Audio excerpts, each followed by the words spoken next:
Today's atmosphere has 6 layers to it. There used to be, apparently, a 7th layer. This was a layer of water or ice or vapor above the atmosphere. Even today, our atmosphere has very distinct layers to it. And some people think that, and I'm one of them, that there used to be a canopy of water or ice above the atmosphere. This is what's called the canopy theory. When God made the world, there was a canopy of either water or ice or vapor above the atmosphere. At the time of the flood, it all fell down. So it's gone. Whatever was up there is gone, so we can't prove any of this. This is just theoretical, that there must have been something above the atmosphere explaining why they lived to be 900. Explaining a lot of things. A canopy of ice could have been held up by the Earth's magnetic field because super cold ice is magnetic. And it would be suspended by what is called the Meissner effect. You know, magnets will float on top of each other. That's one theory. I don't know. Carl Baugh's got a great book about that. But this canopy of water above the earth protected it. Also, there was water under the crust of the earth. If you read Psalm 24, it says, "The earth is the Lord's. He founded it upon the seas and established it upon the floods." Psalm 136, He stretched out the earth above the waters.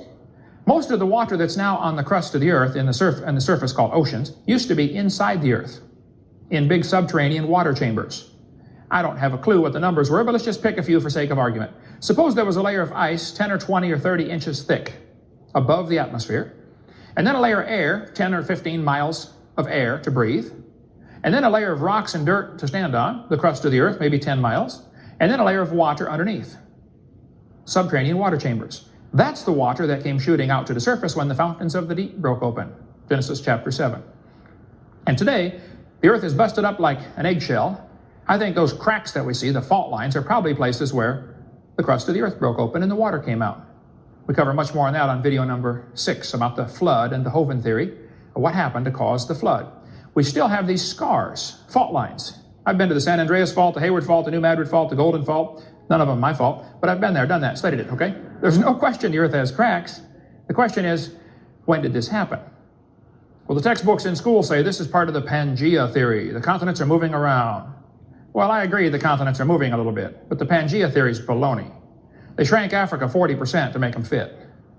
They took out all of Mexico and Central America. Hey, señor, ¿qué pasa? ¿Dónde está Mexico? Panama, Costa Rica, Guatemala. They don't tell the kids, if you take the water out of the oceans, you'll notice there is dirt underneath. People say, hey, do you think the continents were connected? I say, what are you talking about? They still are. What do you mean, were they? Hello. Always have been connected. They're still connected. What do you mean, were they? Cover more on that on video number 6. The earth used to have a canopy of water overhead, or ice. This would make the earth like a big greenhouse.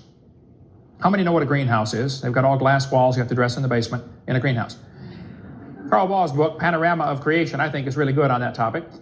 You know, a lot of scientists are still finding water in space between the stars. I think there used to be a lot of water above the atmosphere. And scientists have a new theory now about the dinosaurs.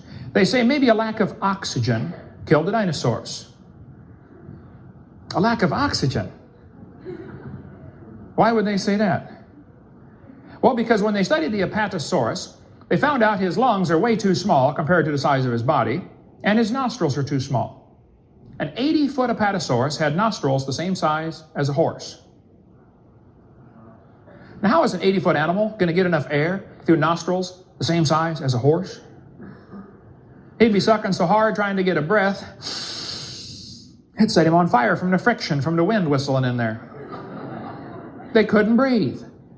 Well, you know, apparently dinosaurs did breathe because we find bones of them all over the world.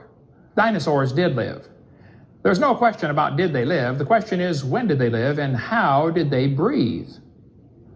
Their lungs are too small. Their nostrils are too small. That's a simple scientific fact. So we have to come up with an answer to explain the dinosaurs. Well, when you look in amber, which is petrified tree sap, occasionally in amber they find mosquitoes or some. How many saw the movie Jurassic Park, you know, where they drilled in to get the mosquito blood out of the amber? Well, sometimes in amber they find air bubbles. The air bubbles often have 50% more oxygen than we do today. The air you're breathing is 21% oxygen.